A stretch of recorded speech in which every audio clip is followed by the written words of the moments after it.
Welcome back to the Bears Baseball Network. We're getting into our 2025 season preview starting today with the infield positions, first, second, third, and short, talking about our favorite players going into the 2025 season. It's our sleepers and our breakouts. So if you haven't seen our Sleepers and Breakouts show before, a sleeper is a player that is generally under the radar. Nobody's really going to see them coming, and they're going to contribute way more than the general consensus. A breakout is a guy who's going to go from one level and jump up a tier or two. The way I see it is there are four tiers. You got a superstar, a star, a starter, a role player, and then anybody who's not there is still a prospect. So 5 tiers of players. A guy who we think is a breakout is going to go from one tier and jump up one, maybe even 2 tiers from where they are. Sleeper, under the radar player. So let's start at the first base position, and I'll tell you what, this is a position that I think has gone from being really top-heavy a couple years ago to now. There's a lot of good players at this position, a lot of solid players,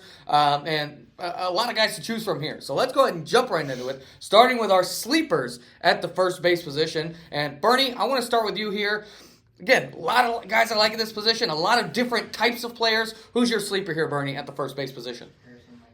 Yeah, mine's going to be Atticus Slocum from that 16U age group. Look, a lot of good first baseman just at 16U, but Atticus had a good high school season, has had a good season with the Bears last year. Good offseason. We know this kid works hard. I think he's going to be one of the best players on the train here, or he's going to contribute to that Driscoll squad. I'll tell you what, going into the offseason, I did not see this guy being in the top part of practice with the top team, but he's been the second best defensive first baseman of all the 6U guys this whole offseason. And offensively, had a very nice BWL season. Bernie, I love that pick. KJ, how about for you here, the first base position? Who's your sleeper? Yeah, I'm going to go with Fitz Dotson. He's definitely climbed the ranks this offseason. And, he's a guy who's, going to get in the lineup for his bat. He's not really great at any positions. I mean, his main position is first base, but his bat is really what's going to get him in the order. He's taking really good at bats all around long. I'll tell you what, KJ, I'm kind of going along the same route because first base, to me, traditionally, a big offensive position. I have no idea how good my guy's going to be defensively at first base. He may be terrible at first base, but I believe in the bat. I'm going with Knox Kennedy. I mean, this guy, he swings like a bear is designed to swing. He goes up there. He's super, super aggressive, sometimes to a fault, but he's swinging for the fences. I thought this guy faced a vast majority of older pitchers in the BWL and still hit 333 in that setting and had a couple hard hit balls as well off big-time pitchers. I think this guy's going to absolutely mash. Defense, whether it's at first, second, maybe the outfield, he'll figure it out, but you got to get that bat in the lineup for Knox Kennedy. Let's move on to our breakouts here at the first base position. Again, looking for a guy who's going to go from one tier and jump up a tier or two. Bernie, we're going to start with you again here. You got a guy who I think is a definite star in the Bears right now. You're going to tell me why Lucas Wilburn is going to be a superstar in the Bears this year. What do you think about Lucas Wilburn as your breakout? Yeah, I think there's been a debate, Lucas Wilburn wasn't the clear-cut best hitter on that squad. I think this year he's going to be. I think he's going to return back to be a superstar. His name's be right next to Harrison, right next to these other first basemen who are considered the superstars of the Bears. KJ, you have maybe a little bit of a different situation. You got a guy who's maybe toward the starter end of the spectrum. You think this guy's going to jump into stardom this year. Who's your breakout at first base? Yeah, I'm going with Andrew Engelken. This is a guy who's really dedicated himself to the gym. This past offseason, he's entering his last year, and I think we're going to see a big power surge from him. All of his maxes are up in his lifts. He's the strongest he's ever been, and I think he's going to have a big year. For my breakout, I'm going to go with a guy who I think you could say is a star last year, but you had to add a qualifier, right? He was a star for a rookie. He was a star for his team. I think this year you're going to be able to say Landon Portell is a star, period. In the Bears, in the entire organization, not even among first basemen, among any position, this guy's going to be a star in the Bears this year, rookie or not. I think this guy's going to take a step forward. I think last year saw a great batting average from him. I think you're going to see a lot more power, and I think you're going to see him contribute maybe more defensively and on the mound than we saw last year as well. So I'm a big Landon Portell advocate for him in 2025. Moving on here to second base. This is a position maybe on the other end of the spectrum here. Typically, your second baseman, more guys who are either developing into going into short, going to third, or they're guys who you're trying to get bats in the lineup. Second base traditionally not a big defensive position unless it's a guy who's a future shortstop. So a lot of interesting names here. Let's go ahead, KJ. You start us off here with your sleeper at second base. Yeah, I'm going to go with Benny Wayner. This is a guy who's very, very sharp defensively, and his offense has taken a huge step this offseason. I think last year he was kind of known as a defense-first guy, and I think this offseason, he's a guy who's going to be, that 5-tool kind of player. He can kind of do a little bit of everything, including pitching. So, Benny can do a little bit of everything, and I expect a big year out of him. I think this guy, even if he doesn't start with the top team at that age, I think he will at some point be on the top team, and I think he's going to be blown away with how good he is defensively, and I think his bat's going to take a big step forward. I think it's a great pick, KJ. Bernie, how about for you here, your sleeper? Yeah, I'm going to go with 14U age group with Carson Warner. Kid I've liked since he's joined. I think he has the right mindset, a really good player. I think he's had a good offseason, but I really believe in the bat. I think on 14 he's going to have a chance here to get a starting lineup, and I would not be surprised here if in July we're talking about Carson Warner being a guy who never leaves that infield. Both those guys are great picks, but I think if you've been around the Bears, you definitely know Carson Warner. You may know Benny Wainer if you've been around. I'm going to go with a guy that I don't think very many people know at all. A guy who's a very deep sleeper who I think is going to come out and have a really solid, kind of second part of his rookie year. I'm going to go with Hunter Fallon. This is a guy who has really dedicated himself to becoming a good baseball player. He came in super raw. I'm not sure if he played a tournament game before coming to the Bears. He probably didn't. But this is a guy who's really dedicated himself, and the big thing that he's done is he's shown he's not scared. I mean, he throws his body in front of the baseball, and I would say a month ago, he wasn't good enough to field the ball. So he just kept taking off the body. Now he's starting to field those balls and make a strong throw to first base. And he's starting to swing hard in the cage, and maybe he only connects half the time, but those half balls are crushed. He's going to keep showing progression across the season, man. I think he's going to have a big year, Hunter Fallon. So let's move on to our breakouts here. KJ, you have a guy who I think maybe toward that role player, maybe at the end of the year a starter, but you think he's going to kind of break out. He's either a full-time starter, maybe even a star. Tell me about Dylan Graham. Yeah, Dylan Graham's, BWL season wasn't postponed due to injury. He would have won MVP. The weeks he was there, I think he hit over 600. Had some big home runs, and again, he's facing the best of the best in that league. So, I was very happily surprised with Dylan Graham's offense. I knew he's always been kind of that power threat. He doesn't necessarily look like that, but I know Robbie's been, talked a lot about him being that kind of power threat, and, he really showed that this year all around, being a really good hitter. Yeah, was a guy who was maybe double or bust. Now I think he's really rounded out as a hitter, and also his defense has come a long way as well.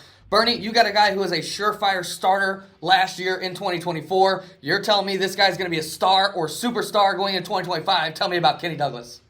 Yeah, I think kind of surprised of the 12-13 BWO league. This guy could have won MVP, was very close to doing so. But, look, in 2025, he's going to have the opportunity to go up there and protect Rudy and Harrison in the lineup. This is a guy who could have 100-plus RBIs. And I think that, he has a chance to be the third best hitter, if not even better, on that 13U squad. I'm going to go with a guy who I put him as my second base breakout, but I could put him at third, short, outfield, pitcher, first base. It doesn't matter. I can put him wherever I want. I'm going to go with Logan Payne. This guy plays all over the field. He is an absolute gold glove defender wherever you put him. He showed in the BWL. He was the shortstop the majority of the season in the BWL. I've got the luxury. I don't have to play him at short. I can play him wherever I want him else on the field, and he's going to make an impact. But his bat is really going to take another step forward. He's kind of what we talked about with Dylan Graham, where in the past he's been kind of a boomer bust type hitter. I think he's going to really round out his offensive game this year and become a star, maybe even a superstar. Let's move on to the third base position. And I think this position has a lot of those boomer bust types. Again, I think you're traditionally putting an offensive player here, so you got a lot of big bats at this position. Let's go ahead and start with the sleepers. And Bernie, you've got a guy that I'm a big fan of. Tell me about Parker Kugler as your sleeper at third base.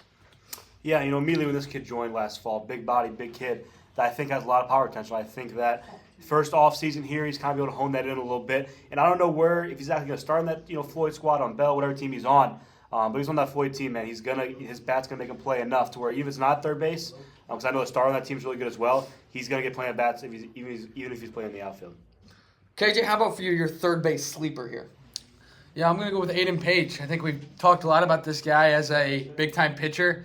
This BWL, he was a monster hitter. He did it in A-League, he did it in B-League. He kind of did it everywhere, and he raised the ranks. I think he started BWL on the bench kind of as basically only a pitcher, and then he started starting for B-League. Then he got him up for A-League and started starting. So Aiden Page did a little bit of everything. He hit a lot of home runs, and he plays a pretty good defense at third base. Yeah, KJ, you got a guy who's certainly not a sleeper on the mound, but I think his bat's going to surprise a lot of people. I'm going with the same route. I'm going to go with Logan Eckert. This guy, he is the by far most decorated pitcher the Bears have ever seen. Most Cy Youngs, most All-Star teams as a pitcher. But this year is going to be his coming out party with the bat. I think this guy is going to absolutely crush the ball. You know, he may only hit 300, 330, 340, but when he hits the ball, it's going to be absolutely crushed. I think this guy's going to have a big-time power season with the bat. Moving on here to our breakouts. Let's start with you, KJ. You've got a breakout that is very clear. I think really a prospect, maybe a role player last year. I think he's got star, maybe even superstar potential. Tell me about the BWL MVP, Eric Latrania. Yeah, you know, this is the second straight year Eric has had a monster BWL. And again, I think he even took a step up the competition he was facing. He's facing the best of the best, all those great 16U pitchers we think of. You know, Bruce Portell, Andrew Willeret, Noah Hendricks, he's facing all of them. And he was just a monster. Obviously, like you said, he's the best hitter in the best league we have. And so there's no reason I can't see that translating into the games. Bernie, your breakout here, a guy who was, you could argue, maybe a starter last year, maybe at times even a star last year. But Bernie, you were telling me before the show you think this guy's going to be a superstar this year. Tell me about Lucas Closter. Yeah, this guy had some really good stretches last season where he looked like the best hitter on the team. And even with the stats at the end of the year, that it was still even debatable. He could have been the best hitter still. But I think, a couple of years ago with my team, it was the hitting core kind of started and ended with Harrison. I think that after this season that, the first name you're thinking of, we think of that 12U hitting core. It's going to be Lucas Closter. I think he will be the best hitter on that squad. Bernie, I'm going to go with a guy that you've already talked about here as a sleeper. You kind of said you are on the Parker Kugler train, but I'm driving it, Bernie. I'm at the front of the Parker Kugler train, and I'll tell you what, I don't know where this guy's necessarily going to start on the field, but I'll tell you one thing, every single infielder on that 12U Floyd team pitches, so Parker Kugler is going to get his opportunities, maybe at third, maybe at second, maybe at first. He's going to play anywhere, and this guy is going to play unbelievable defense, and he's going to absolutely mash. I'm a full believer in Parker Kugler right now. I think he's going to move up the prospect ranks that we did back in November when we updated here in March. I think this guy's going to have a big time season, all in on Parker Kugler. And let's go ahead and finish up here with the shortstops. Again, I think a very varied position in the Bears. You got a lot of guys who are maybe a little more defensive-minded. Then you got the guys who can kind of do it all. Then you got the guys who are, the big bats that you got to keep in the lineup that are good enough defensively at the shortstop position. So a lot of variance here. Bernie, let's start with you. Your shortstop, I think certainly not a sleeper on the defensive side of the ball, but I think you think this guy's going to have a good hitting season. Tell me about Landon Durbin. Yeah, look, I saw this guy hit the BWO a little bit, and I think one of the biggest things you look for is the fear of him facing the older hitters, but he was not very scared up there, right? I saw him he came to a couple of my practices, and he was sitting in the cage, and he looked like he belonged with some of the 13 guys, man. So I think that, like you said, defense is already elite. His bat's going to do enough to keep him alive every game. He's going to be a big contributor to that 12U Floyd squad. KJ, this is another guy that I think if you're not really paying attention to the Bears, you may not even know this guy's name, but he is certainly going to make a name for himself in 2025. Tell me about your sleeper, Liam Murphy. Yeah, Liam's made kind of a name for himself this offseason. He's been a very good defender at shortstop, which is obviously one of the toughest positions in the infield. Liam is very smooth over there. I think the bat is definitely a work in progress. I think if you look at from fall till now, the bat has made huge strides. I think in the fall we were kind of struggling to make contact. Now we're making contact very consistently. I think the next step, constantly making hard contact. But as for defense, I think Liam, at this point, he's good enough to where he can't really leave the field because his defense is so good. So I think the bat is definitely getting there. It's on the right trajectory. But defensively, Liam Murphy is very good. I'm going to go with another guy, kind of similar to the theme for my picks tonight. I put him here at the shortstop position, but I could have put him at second, third, catcher. This guy's going to play all over the field, and he's going to be a gold glover anywhere he goes. That's Hamilton Case. This guy... what can I say more about Hamilton Case? One of my favorite players in the entire organization. He didn't have a whole lot of offensive success in the BWL, but he was facing, again, he's not a 12U player. He's an 11U player. So he's already playing up normally, and he was having to play against 13U guys, and he was not scared. He competed every single at bat. I think it's going to make the guys he sees going into the season look so easy for him. And again, his defense is going to be absolutely immaculate wherever he goes. Big believer in Hamilton Case. Let's move on finally to our breakouts at the shortstop position. KJ, you've got a guy who, again, if you weren't paying attention, you may not know a lot about this guy, but if you were at BWL, no surprise to who your breakout is. Tell me about Conrad Comiskey. Yeah, Conrad's a guy who can kind of do it all. He plays a really good shortstop. He plays a good second. He played second a lot for me in BWL, and he even caught a little bit for me in BWL. He can pitch as well, but like you said, this bat is undeniable. He's a guy who's hitting at the top of my order in BWL. The team he was on, they went 7-3 and won the championship, or 8-2 or something like that. But they were one of the better teams in the BWL, and Conrad was at the forefront of that lineup. I think he hit over 400. He's a guy who has some sneaky power, but he's gonna hit the ball. He's gonna make contact, and he's very sharp defensively. Yeah, kind of what I was saying about Landon Portell. I think the batting average is already there. To really see him break out, you want to see a little bit more of that power, and he certainly started to show that in the BWL. Bernie, for you, another guy who really, if you weren't watching BWL, you may be caught off guard a little bit by this guy. But Bernie, tell me about this guy becoming a potential star or even superstar, Alex Vogt. Yeah, Vogt, I think, got off to a really hot start last fall. We were talking about him a lot. But, I would even say maybe this offseason got a little, forgotten behind, kind of the BWO Kenny had. But this guy's still going to be a superstar this year. Below average defender last fall. Will be an above average defender this year at short. And again, this is a guy with his athleticism and speed and power. We could see this guy, possibly leading the Bears in doubles this season. Yeah, I mean, this guy's certainly all the athletic tools in the world. Definitely a great pick there, Bernie. For me, typically I like to keep my breakouts more of the bench players becoming starters or starters becoming stars. I'm going to go with a guy who is a bona fide star, an absolute star in the Bears, but I think he's going to take that step forward and become an MVP candidate. Arguably the best player in the Bears. I'm going to go with Evan Lancaster. I mean, this guy can absolutely do it all. I think he's got a chance to be the first ever guy in the Bears to win the Platinum Glove, MVP, and Cy Young all in the same season. I'm not saying he is going to do it, but he's going to be in the race for all three of those awards. I think this guy has the chance to, again, be the best player on his team and potentially be the best player in the entire organization. I'm a huge believer in Evan Lancaster. I think this guy could hit 450 with 4, 5, 6 home runs and have 100 strikeouts for a high school pitcher on the mound, which has only ever been done once. I think this guy could do it. He's absolutely got that kind of potential, and I think this is a year where he puts everything together to become that guy. That's going to do it for this episode of the Bears Baseball Network. Next week, we're tackling catchers, outfielders, and pitchers for our sleepers and breakouts for 2025, so be sure to check that out. But I'll talk to y'all next week.